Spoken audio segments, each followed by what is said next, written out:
Welcome to RevengeGate. Get ready for a dramatic story out of Reno, Nevada. I never imagined that a cheap plastic pregnancy test would be the sharp weapon that finally severed the bond with my family. I am Miranda, a 26-year-old warehouse manager who has spent her entire adult life raising 5 children that do not belong to me. I stood frozen in the center of our chaotic living room in Reno while stepping over piles of dirty laundry to watch my sister casually rub her stomach. She looked me straight in the eye with a smug grin to announce she was pregnant for the 6th time, even though she had not held a steady job in years. My stomach twisted with a sickening mix of nausea and absolute exhaustion because I knew exactly who was expected to pay for this new addition. I had just finished a grueling 60-hour work week only to come home and realize my sister expected me to sacrifice even more of my life for her irresponsible choices, while her boyfriend sat idly on the couch. I finally found the courage to tell her that I was done funding her lifestyle and would not pay a single cent for this new baby. Her expression instantly shifted from smugness to pure rage as she screamed that I was ungrateful and threatened to kick me out on the street if I refused to comply. That specific moment of betrayal was the final straw that pushed me to choose my own survival over her parasitic demands. If you have ever felt like you are carrying the heavy weight of the world while everyone else around you just takes advantage of your hard work, please hit that like button and subscribe to the channel right now to see exactly how I escaped this living hell. At 4 in the morning, the piercing sound of my alarm clock dragged me out of a fitful sleep before the sun had even touched the horizon of Reno. I forced my exhausted body out of bed because I knew that if I did not start the day now, the entire household would collapse into absolute chaos before breakfast. I stumbled into the kitchen to begin the daily marathon of preparing 5 separate lunchboxes while stepping over the sticky remnants of a party I never attended. Derek had left a pyramid of empty beer bottles on the counter for me to clean up, alongside the dirty dishes from his late-night snacking session. I silently cursed as I scrubbed the dried salsa off the table because I knew he would never lift a finger to clean up his own mess. The morning routine was a calculated military operation that required me to be in 3 places at once to get everyone ready for school on time. I reviewed the math homework for my 10-year-old nephew Caleb while simultaneously trying to braid the hair of my 7-year-old niece Sophie as she ate her cereal. My oldest nephew Justin was the only one who tried to help by gathering the backpacks, but even he looked exhausted from the constant noise in the house. I moved with frantic urgency because I had to leave for the warehouse in less than 30 minutes, or I would be late for my shift. I ran down the hallway to retrieve the diaper bag and paused for a brief second outside the master bedroom where Jada and Derek were sleeping.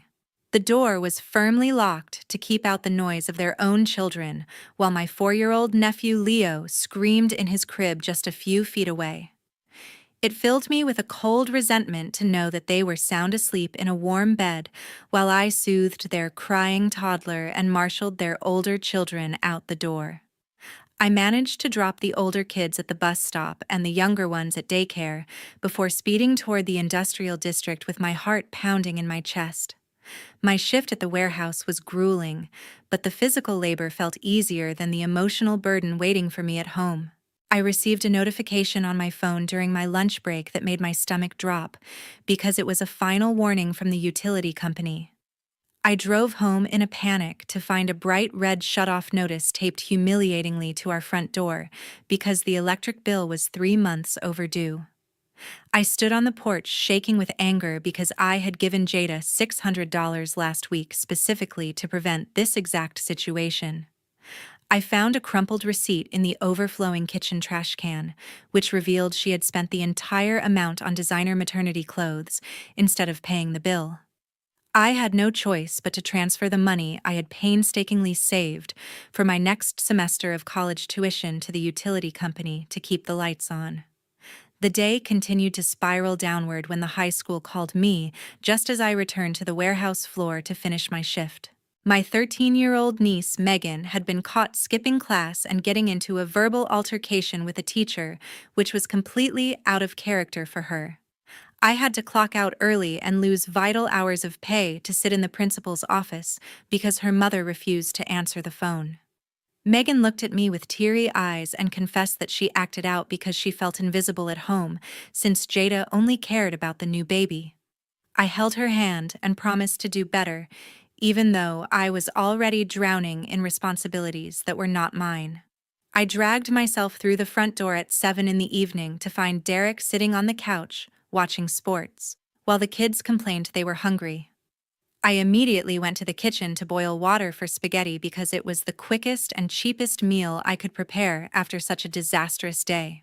Jada finally emerged from the bedroom wearing her new clothes and complained that the house was messy despite doing nothing to clean it.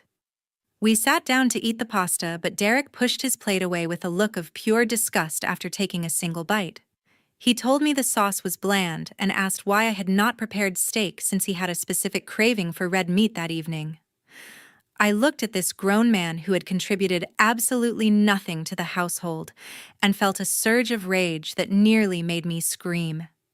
He had the audacity to demand a premium meal while I had just spent my education fund to keep the lights on for his video games. 3 days after Jada's announcement turned the house into an emotional battlefield. The situation escalated from passive aggression to an organized intervention led by the family matriarch. I was folding a mountain of laundry in the living room when a heavy and authoritative knock on the door signaled the arrival of the one person Jada always called for backup. My grandmother, Grandma Lorraine, stood on the porch with her purse clutched tightly against her chest and a look of severe disapproval painted on her face. She did not come to help scrub the filthy floors or cook for her great-grandchildren, but rather to hold court in the living room and judge my lack of financial contribution to Jada's expanding brood. Jada sat next to Grandma Lorraine on the sofa with a hand resting protectively on her stomach, while Derek lurked in the kitchen doorway like a silent enforcer waiting for his cue. Grandma Lorraine wasted no time in presenting her solution to the family's transportation problem, which apparently involved liquidating my personal assets for the greater good. She looked at me with cold eyes and suggested that I sell my reliable sedan so we could pool the money to put a down payment on a brand new 7-seater van for Jada. I stared at her in disbelief, because that car was my only means of getting to the warehouse and attending my night classes to finish my degree. I tried to explain that I needed my vehicle to maintain the job that paid the household bills, but my logic fell on deaf ears because Grandma Lorraine believed family obligations superseded personal survival. She shook her head in disappointment as if I were a rebellious teenager rather than the only gainfully employed adult in the room. Grandma Lorraine leaned forward with a scowl and delivered the line that was clearly rehearsed before she arrived, to guilt me into compliance. "Miranda, you are being so selfish. Your sister is carrying a living being inside her, and you only care about keeping a few pennies and that old car." The accusation stung because I had given everything to this family for 3 years, but I refused to let them take my mobility and my only escape route. I stood up to face them and kept my voice steady despite the trembling in my hands. "That is not selfishness, Grandma. That is my property.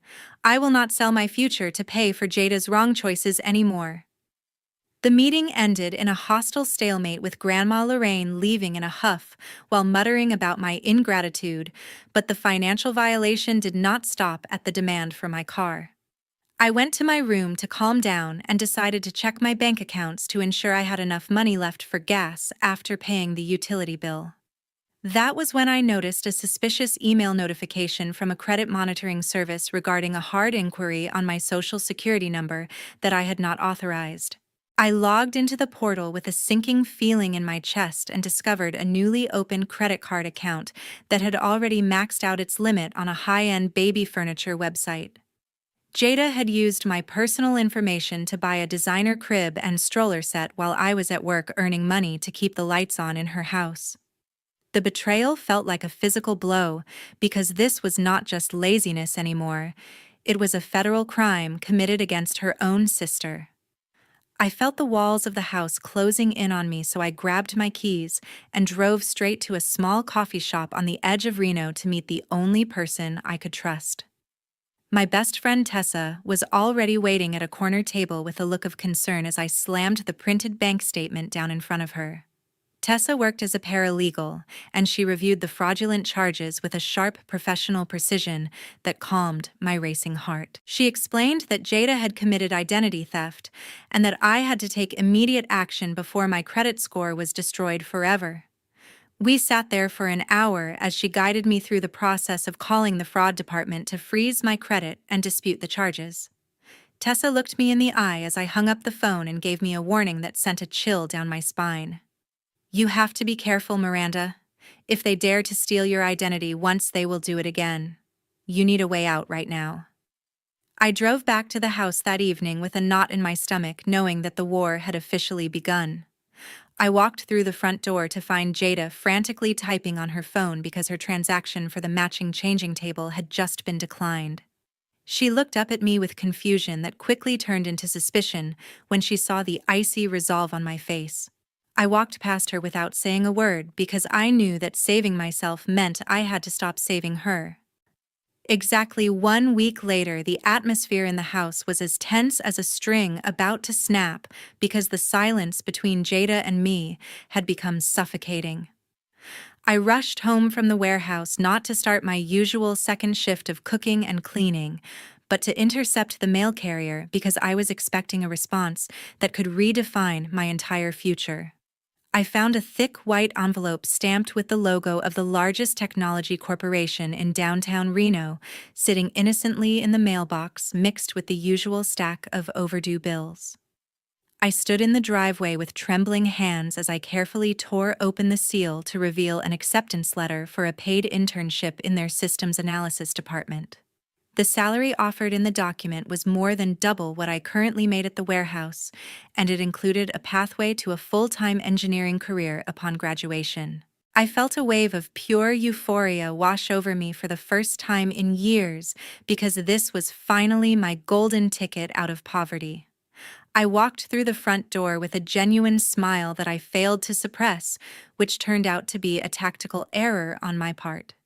Jada was waiting in the kitchen like a predator who sensed a shift in the power dynamic, and she snatched the paper from my hand before I could even set my keys on the counter.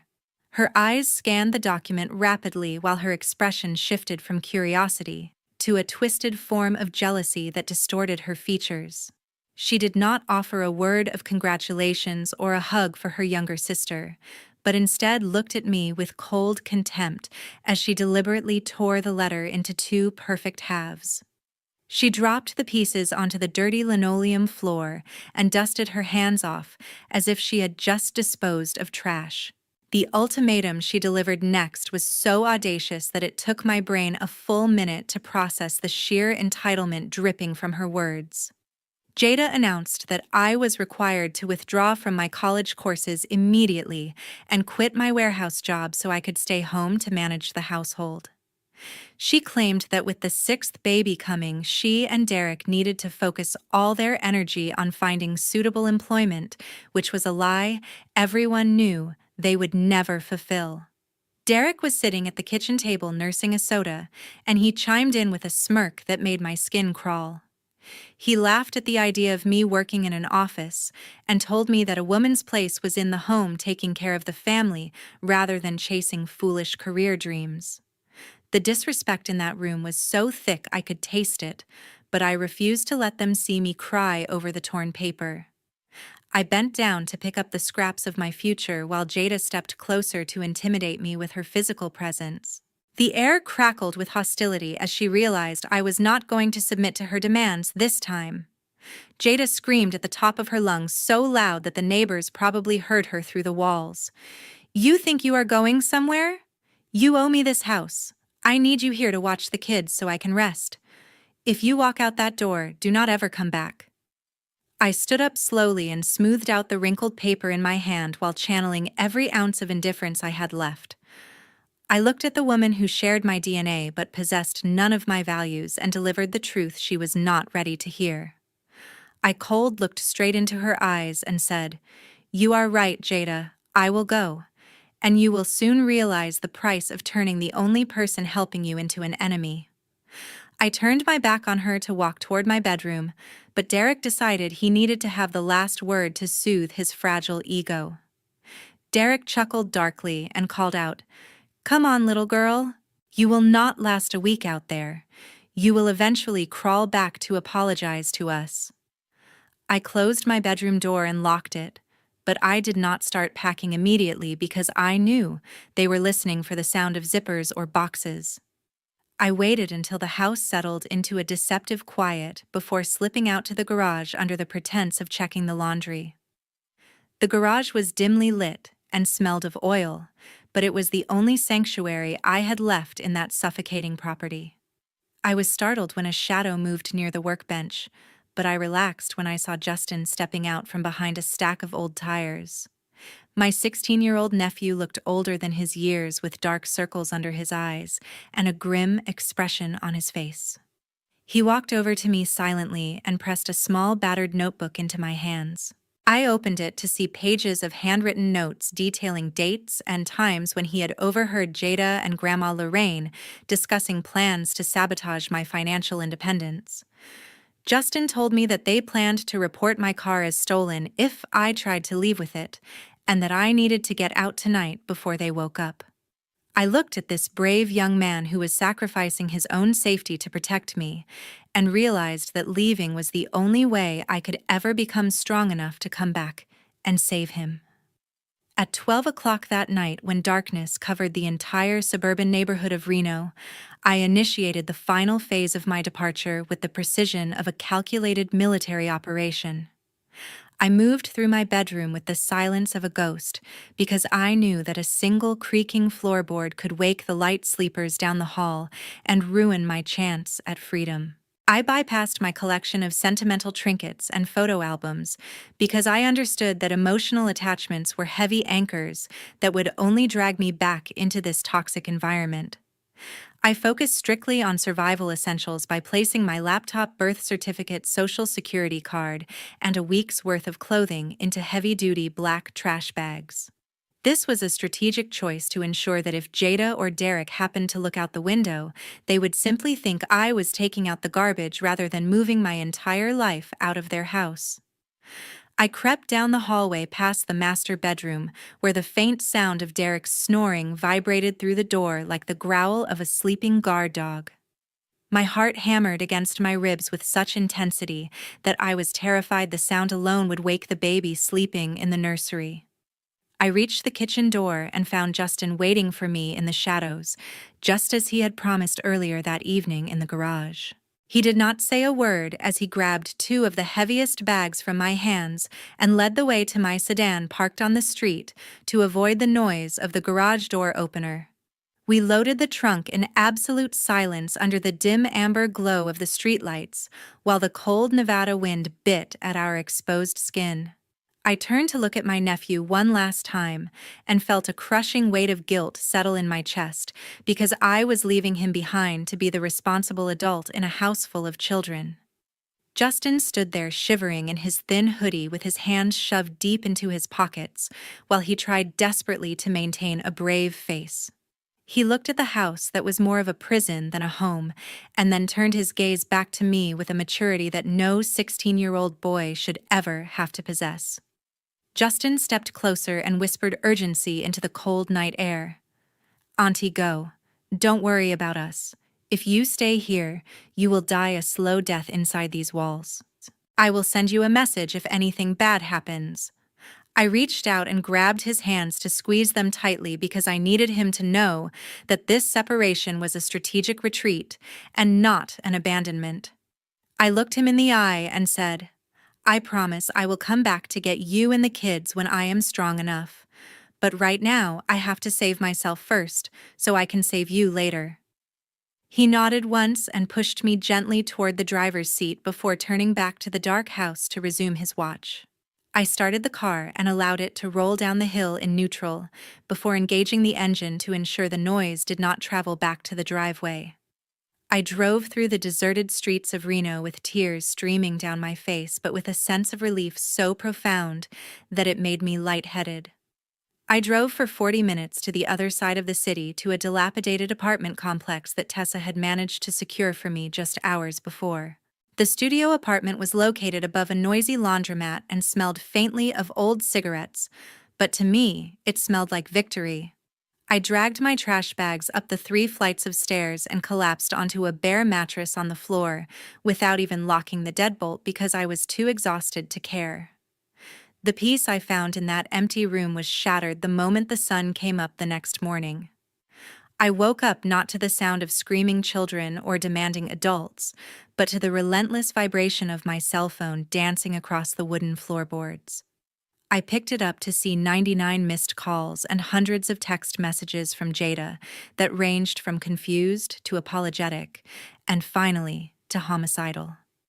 The sheer volume of her rage confirmed that she had woken up expecting her morning coffee and unpaid nanny only to find an empty room and a cold stove. I ignored the calls and pressed play on the most recent voicemail she had left just 2 minutes ago. Jada's voice shrieked through the tiny speaker with enough venom to curdle milk. "You are an ungrateful brat. I will call the police and tell them you stole my money. You will pay for abandoning this family in our time of need."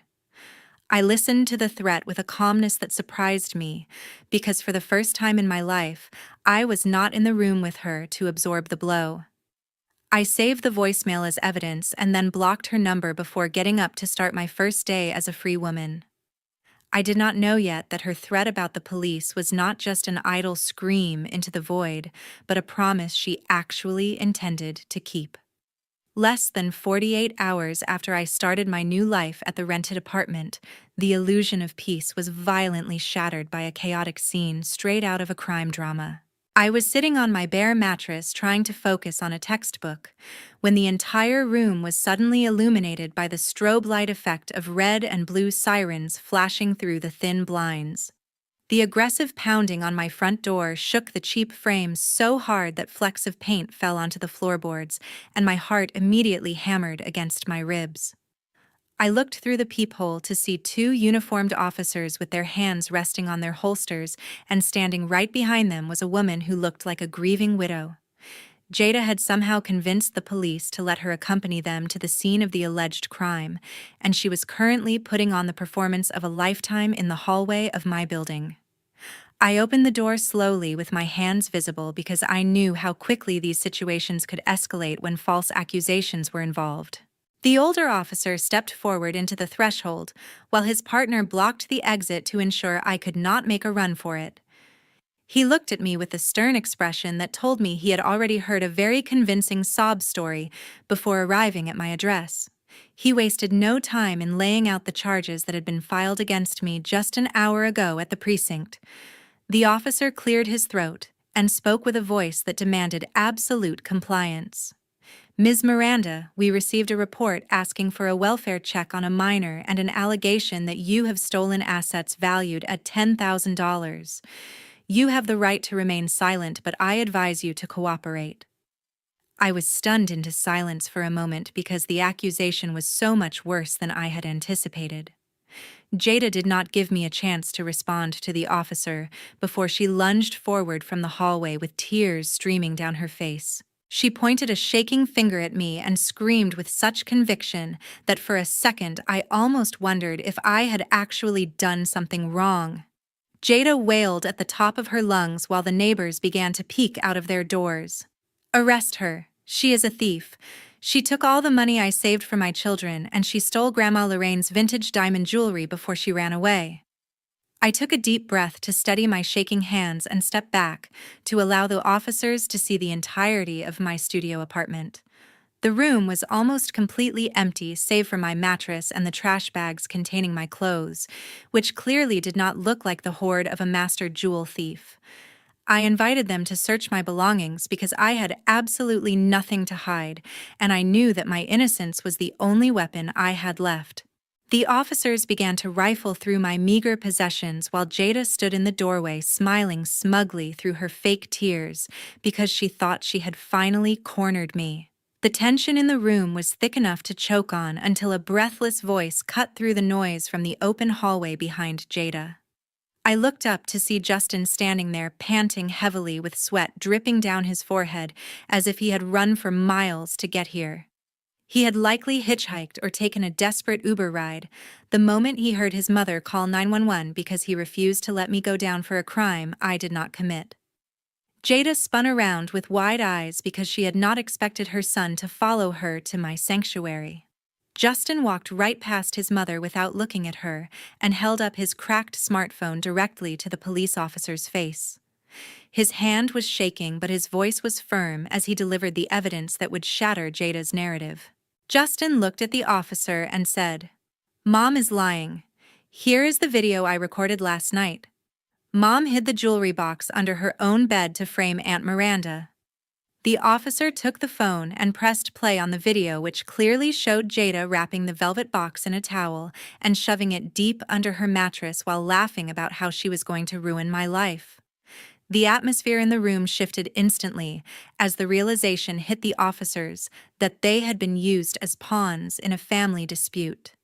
The younger officer stopped searching my bag and turned his gaze toward Jada, who was now backing away toward the stairs with a look of pure panic.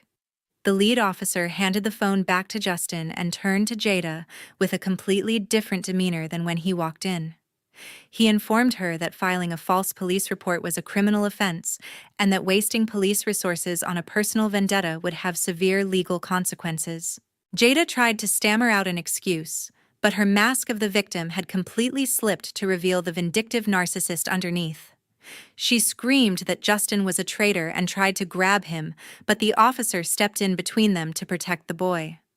I watched as the power dynamic flipped entirely, and Jada realized that her attempt to destroy me had just handed the authorities the perfect reason to investigate her instead. 2 months passed since the shameful incident at the police station turned my family's private dysfunction into a matter of public record. I had hoped that the humiliation of being caught lying to the authorities would force Jada to finally step up and become the mother her children deserved. However, without my paycheck to subsidize their lifestyle and my labor to maintain the household hygiene, the situation at my sister's house rapidly deteriorated from disorganized to dangerous. The police officer who had handled the false theft accusation filed a mandatory report with Child Protective Services because he was alarmed by Jada's unstable behavior and Justin's desperate video evidence. The investigation that followed peeled back the layers of neglect that I had been covering up for years. A caseworker arrived at the house for a surprise inspection and found conditions that were legally defined as uninhabitable for minors. There was black mold growing in the bathroom that no one had scrubbed in 8 weeks, and the refrigerator was completely empty except for a few condiments and expired milk. The electricity had finally been cut off again because Jada refused to use her own money to pay the bill I had settled months ago. The caseworker noted that the younger children, specifically Caleb and Leo, were showing signs of malnutrition and poor hygiene that could no longer be ignored. Derek proved exactly how much his loyalty was worth the moment the pressure from the government agencies became real. He realized that staying with Jada meant he might be held liable for child neglect or forced to pay for the mounting legal fees. He did not fight for his family or try to find a job to fix the mess he helped create. Instead, he waited until Jada was asleep one Tuesday night and quietly packed his bags. He raided the house for anything of value, including the small stash of cash Jada had hidden in a cookie jar, and vanished into the night without even leaving a note for the woman who had supported his laziness for years. Jada woke up the next morning to find herself completely alone in a crumbling house with 5 terrifyingly quiet children and a court summons taped to the door.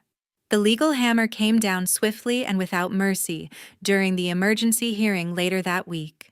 The judge looked at the photos of the living conditions and the report from the caseworker with a grim expression that sealed the fate of the Miller family. Jada stood there trembling not with maternal concern, but with the terrifying realization that her safety net was gone.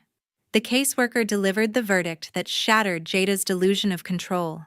The CPS caseworker looked Jada in the eye and stated firmly, "Ms. Jada, based on the sanitary conditions and your unstable psychological state, we are forced to execute an order to remove the children from this environment immediately."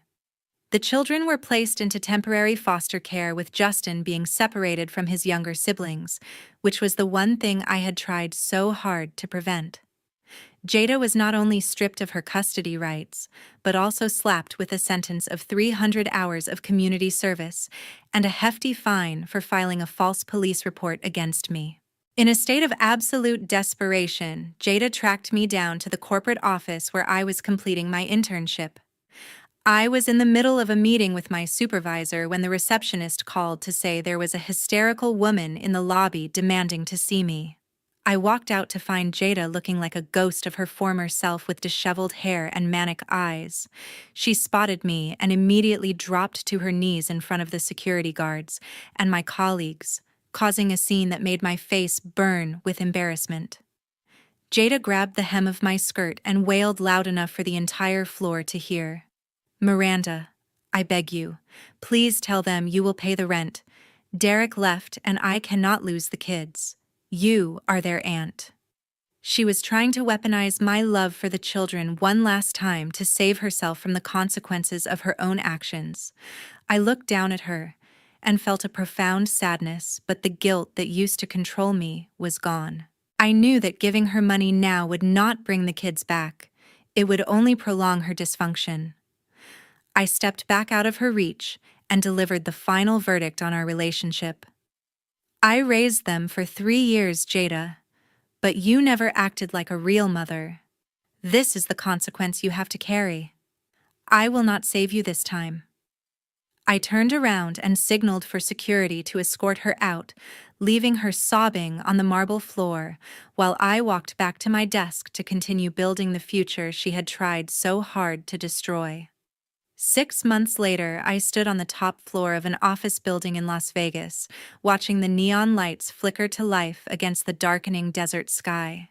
The silence in my corner office was not the empty and terrifying quiet of abandonment, but rather the luxurious peace of a life finally under my own control. I had completed my internship with top marks, and the company had immediately offered me a full-time position as a junior systems analyst with a starting salary that exceeded what Jada and Derek had made in 3 years combined. I lived in a modern apartment complex just 10 minutes away from the strip where the electricity never shut off, and the only person I had to clean up after was myself. The news about the rest of my family reached me through the grapevine of distant relatives who finally understood why I had left. Grandma Lorraine had suffered a mild stroke shortly after the court hearings because the stress of seeing her golden granddaughter humiliated was too much for her fragile health. Without my income to pay for her medications or Jada's willingness to care for her, she had been moved into a state-funded nursing home facility on the outskirts of Reno. The facility was known for being understaffed and smelling of antiseptic, but it was the only option left for a woman who had alienated the only person capable of paying for better care. She had attempted to call me several times from the communal phone in the hallway, but I had blocked every single number associated with that part of my life. My focus remained entirely on the innocent victims of this tragedy because I refused to let my nieces and nephews suffer permanently for the sins of their parents. I met with a financial advisor in Las Vegas and established a protected educational trust fund for Justin and his siblings that would unlock only when they turned 18. I deposited a significant portion of my monthly paycheck into this account to ensure they would have the tuition money I almost lost.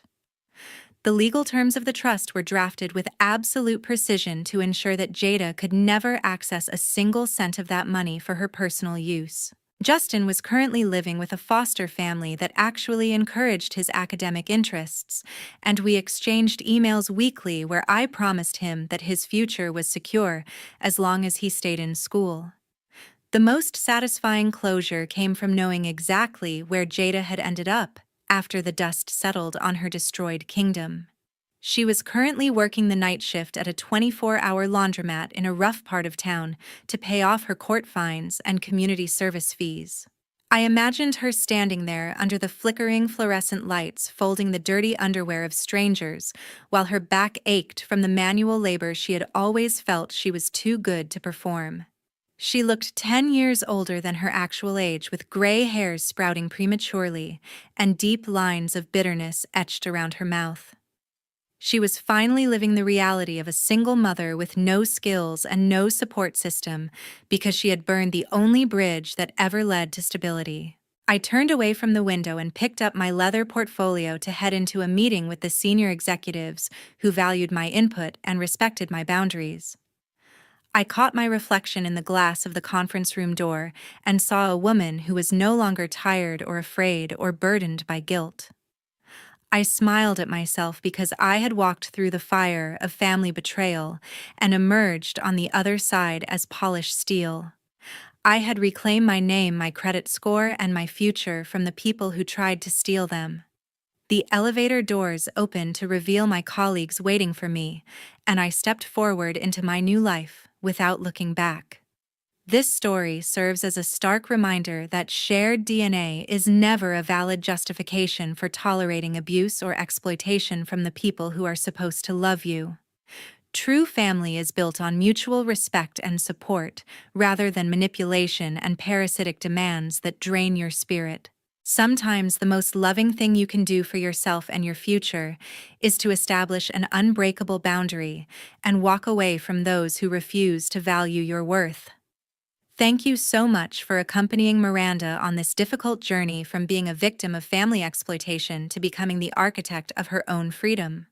Do you think she was right to cut off Jada and Grandma Lorraine completely, or should she have given them one more chance? Please share your thoughts in the comments below, and do not forget to subscribe to the channel for more stories about justice and resilience.